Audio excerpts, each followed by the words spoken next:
Welcome to my channel. ഇന്ന് നമ്മൾ പഠിക്കാൻ പോകുന്നത് ഡൗറി പ്രൊഹിബിഷൻ ആക്റ്റ് ആണ്. സുപ്രധാന നിയമത്തിലും അതുപോലെ തന്നെ സിവിക്സിലും വരുന്ന ഒരു ഇമ്പോർട്ടൻ്റ് ആയിട്ടുള്ള ടോപ്പിക്കാണ് ഡൗറി പ്രൊഹിബിഷൻ ആക്റ്റ്. അപ്പോൾ നമുക്ക് ക്ലാസ്സിലേക്ക് പോവാം. എന്താണ് സ്ത്രീധനം അഥവാ ഡൗറി? വിവാഹത്തിലെ ഒരു കക്ഷി വിവാഹത്തിലെ മറ്റേ കക്ഷിക്കോ വിവാഹത്തിലെ ഇരു കക്ഷികളിൽ ഒരാളുടെ മാതാപിതാക്കളോ മറ്റേതെങ്കിലും ആളോ വിവാഹിതരാകുന്നവർക്ക് വിവാഹ സമയത്തോ അതിനു മുമ്പോ അതിന് ശേഷമോ വിവാഹ അനുബന്ധമായിട്ട് നേരിട്ടോ അല്ലാതെയോ കൊടുക്കുകയോ കൊടുക്കുവാൻ കരാറ് ചെയ്യുകയോ ചെയ്യുന്ന വസ്തുവോ മൂല്യമുള്ള ഈടോ അതായത് വിലപിടിപ്പുള്ള മറ്റ് വസ്തുക്കളോ തുടങ്ങിയവയെ എന്ത് പറയുന്നു? സ്ത്രീധനമെന്ന് പറയുന്നു. സ്ത്രീധനം വാങ്ങുകയും കൊടുക്കുകയും ചെയ്യുന്നത് ശിക്ഷാർഹമാണ്. അപ്പോൾ ഇതാണ് സ്ത്രീധനത്തിൻ്റെ ചെറിയൊരു ഡെഫിനിഷൻ. ഇനി നമുക്ക് ഈ ആക്റ്റിലൊക്കെ കിടക്കാം. ഈ ആക്റ്റ് വന്നത് 1961 ഈ ആക്റ്റ് പാർലമെൻറ്റ് പാസ്സാക്കിയത് 1961 മെയ് 20 നിയമം നിലവിൽ വന്നത് 1961 ജൂലൈ 1. ഈ സമയത്ത് രാഷ്ട്രപതി ഡോക്ടർ രാജേന്ദ്ര പ്രസാദും പ്രധാനമന്ത്രി ജവഹർലാൽ നെഹ്റുവുമാണ്. ഈ നിയമപ്രകാരം ചുമത്തുന്ന കുറ്റങ്ങളെല്ലാം തന്നെ ജാമ്യമില്ലാത്തതും ഒത്തുതീർപ്പാക്കാനായിട്ട് സാധിക്കാത്തവയുമാണ്. അപ്പോൾ ഈ ഒരു നിയമം പാർലമെൻറ്റ് പാസ്സാക്കിയത് 1961 മെയ് 20 നിലവിൽ വന്നത് 1961 ജൂലൈ 1 ഓർക്കുക.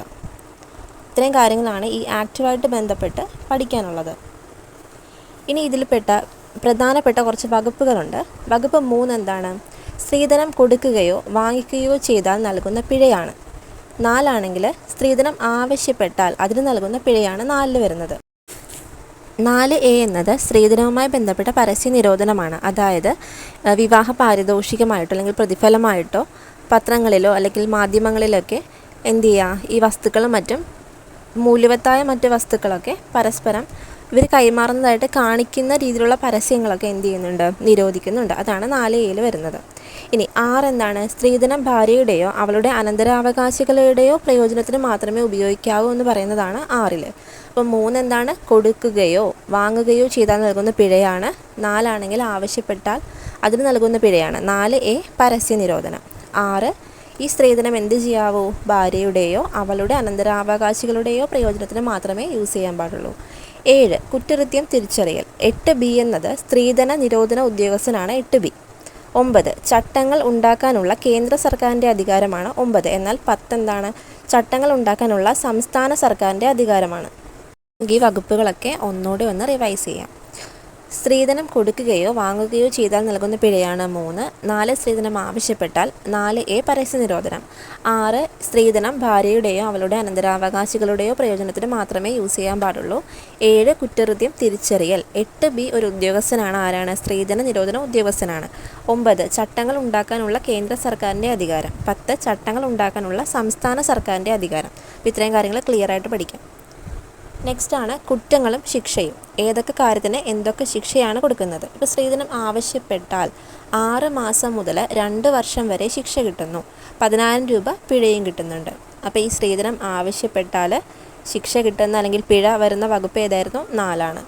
വാങ്ങുകയോ അല്ലെങ്കിൽ പ്രേരണ നൽകുകയോ ചെയ്താൽ 5 വർഷം തടവും 15,000 അല്ലെങ്കിൽ സ്ത്രീധനത്തിൻ്റെ ആക്ച്വൽ പ്രൈസ് എത്രയാണോ ഇതിലേതാണോ കൂടുതൽ ആ എമൗണ്ട് അയാൾ അടക്കേണ്ടി വരും. അപ്പോൾ ആവശ്യപ്പെട്ടാലോ 6 മാസം ടു 2 വർഷം 10,000 രൂപ.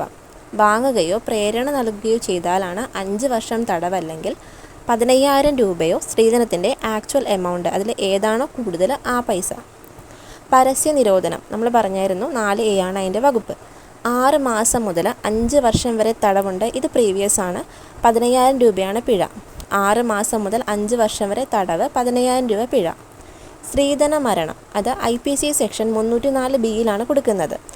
304B എന്ന വകുപ്പ് ഇന്ത്യൻ ശിക്ഷാ നിയമത്തിൽ കൂട്ടിച്ചേർത്ത ഭേദഗതിയാണ് 1986 ഭേദഗതി.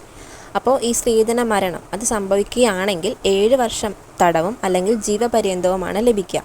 7 വർഷം തടവ് അല്ലെങ്കിൽ ജീവപര്യന്തം. ഈ കുറ്റങ്ങളും ശിക്ഷയും ഒന്ന് മനസ്സിലാക്കി വയ്ക്കുക. സ്ത്രീധന വിരുദ്ധ ദിനമാണ് നവംബർ 26. സ്ത്രീധന വിരുദ്ധ ദിനമാണ് നവംബർ 26. ഈ നിയമത്തിൽ ഭേദഗതി വരുത്തിയ വർഷങ്ങളാണ് 1984 86. അപ്പോൾ 84 നടത്തിയൊരു ഭേദഗതി നമ്മൾ പഠിച്ചു. 304B സ്ത്രീധന മരണം എന്നത് ഇതിനകത്ത് ഇൻക്ലൂഡ് ചെയ്തു. ഭാരത സർക്കാർ സ്ത്രീധന നിരോധന ചട്ടങ്ങൾ പാസ്സാക്കിയത് 1985. ഭാരത സർക്കാർ 1985 സംസ്ഥാന സർക്കാരോ 1992-ലാണ്. ഭാരത സർക്കാർ 1985-ലും സംസ്ഥാന സർക്കാർ 1992-ലാണ്. സ്ത്രീകൾക്ക് സഹായം നൽകുന്ന ഹെൽപ്പ് ലൈൻ നമ്പറാണ് 181. 181 എന്നത് സ്ത്രീകൾക്ക് സഹായം നൽകുന്ന ഹെൽപ്പ് ലൈൻ നമ്പറാണ്. നെക്സ്റ്റ്, സ്ത്രീധന നിരോധനത്തിൻ്റെ ബ്രാൻഡ് അംബാസിഡറായി 2019 കേരള സർക്കാർ പ്രഖ്യാപിച്ചത് ആരാണ്? ടൊവിനോ തോമസ് ആണ്. ഒരു പദ്ധതിയാണ് കാതോർത്ത്. വിവിധതരം പ്രശ്നങ്ങൾ നേരിടുന്ന സ്ത്രീകൾക്ക് സ്വന്തം താമസ സ്ഥലത്ത് നിന്ന് തന്നെ സഹായം നേടാനുള്ള സംവിധാനമാണ് കാതോർത്ത്. കൗൺസിലിംഗ്, നിയമസഹായം, പോലീസ് സഹായം എന്നിവ ആവശ്യമുള്ള സ്ത്രീകൾക്ക് ഓൺലൈൻ കൺസൾട്ടേഷൻ നൽകുന്നതിനുള്ള പദ്ധതിയാണ് കാതോർത്ത്. ഇത് നടപ്പിലാക്കുന്നത് വനിതാ ശിശുവികസന വകുപ്പാണത്. മഹിളാ ശക്തി കേന്ദ്ര പദ്ധതിയുടെ കീഴിൽ സ്ത്രീധന നിരോധന ഉദ്യോഗസ്ഥനെ പറ്റി പ്രതിപാദിക്കുന്ന വകുപ്പ് 8B ആണ്.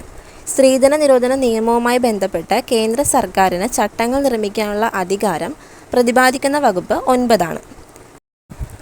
ഇത്രയും കാര്യങ്ങളാണ് ഈ ഒരു നിയമത്തിന് കീഴിൽ നമുക്ക് PSCയുടെ ക്വസ്റ്റ്യൻസ് ആയിട്ട് പ്രതീക്ഷിക്കാവുന്ന കാര്യങ്ങൾ. അപ്പോൾ ക്ലാസ്സുകൾ ഇഷ്ടമാവുന്നുണ്ടെങ്കിൽ ലൈക്ക് ചെയ്യുക, സപ്പോർട്ട് ചെയ്യുക. Thank you.